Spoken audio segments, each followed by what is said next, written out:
We are the people of New York City. You are violating our First Amendment rights. Please return to your vehicles. Go back to your station.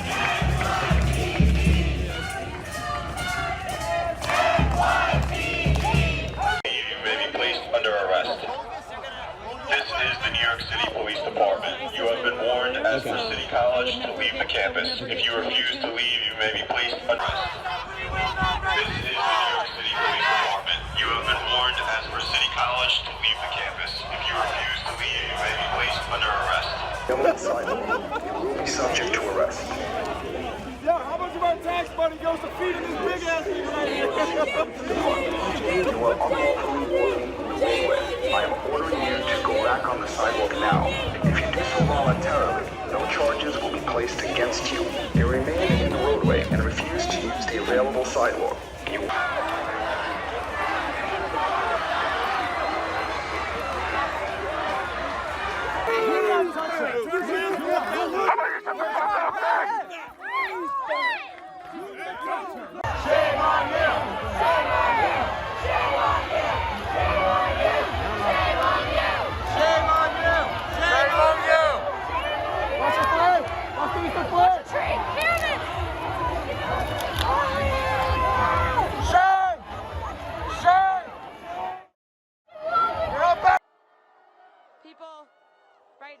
Right now, state police are moving in with shields.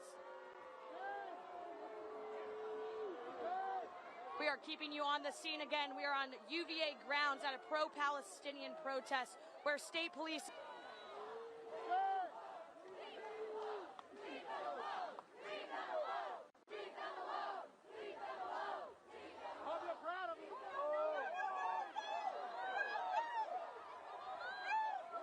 State police have officially moved in on this encampment and are taking their umbrellas as of right now. They are moving them back. There has been gas that has been sprayed. We don't know if that is tear gas, but you can see that there has been gas that has been sprayed as they are moving in, and there is fighting in between them. Gas has been sprayed.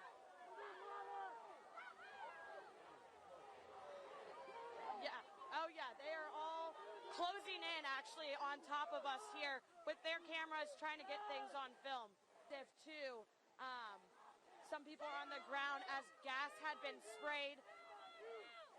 Tear gas of some kind might have been sprayed as people are on the ground with hands all over their faces.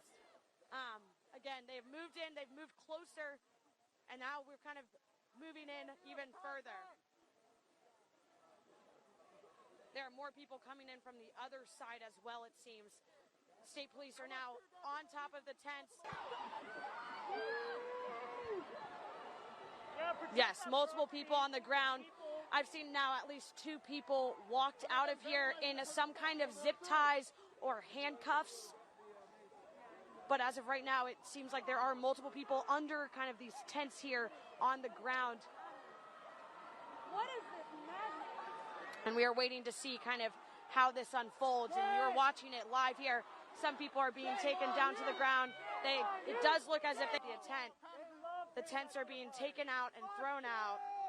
And we are following this closely here as people are being taken out by state police and Albemarle County police here in riot gear, spraying pepper spray. And it moved in on this encampment that...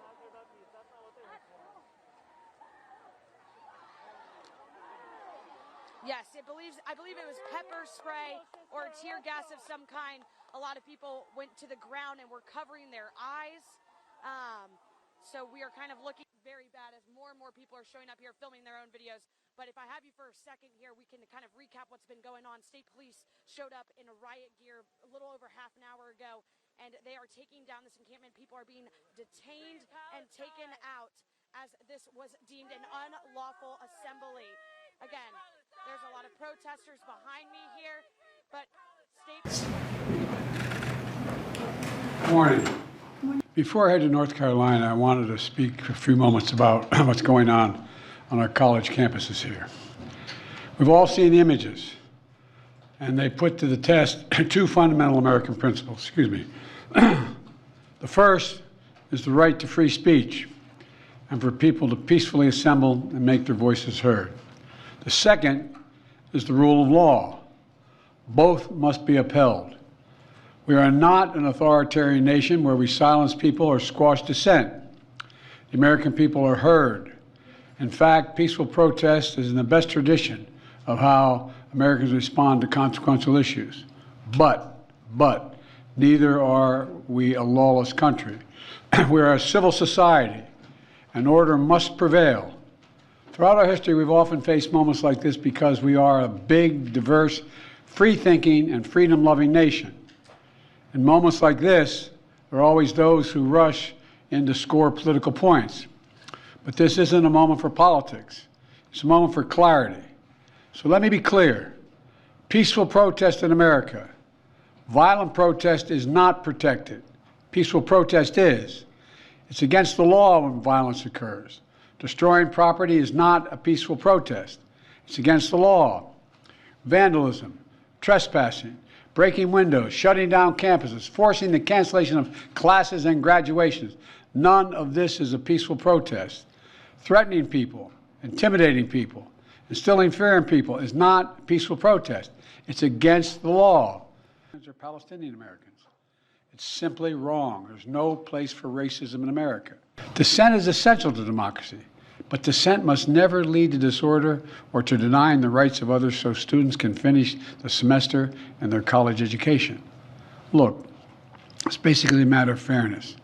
It's a matter of what's right. There's the right to protest, but not the right to cause chaos. People have the right to get an education, the right to get a degree, the right to walk across the campus safely without fear of being attacked. But let's be clear about this as well. There should be no place on any campus, no place in America for antisemitism or threats of violence against Jewish students. There is no place for hate speech or violence of any kind, whether it's antisemitism, Islamophobia, or discrimination against Arab Americans or Palestinian Americans. It's simply wrong. There's no place for racism in America. It's all wrong. It's un-American. I understand people have strong feelings and deep convictions. In America, we respect the right and protect the right for them to express that. But it doesn't mean anything goes. It needs to be done without violence, without destruction, without hate, and within the law. You know, make no mistake. As president, I will always defend free speech, and I will always be just as strong in standing up for the rule of law. That's my responsibility to you, the American people, and my obligation to the Constitution. Thank you very much. Mr. President, have the protests forced you to reconsider any of the policies with regard to the region? No. Thank you. Mr. President, do you think the National Guard should intervene? No. Mr. President, do you agree to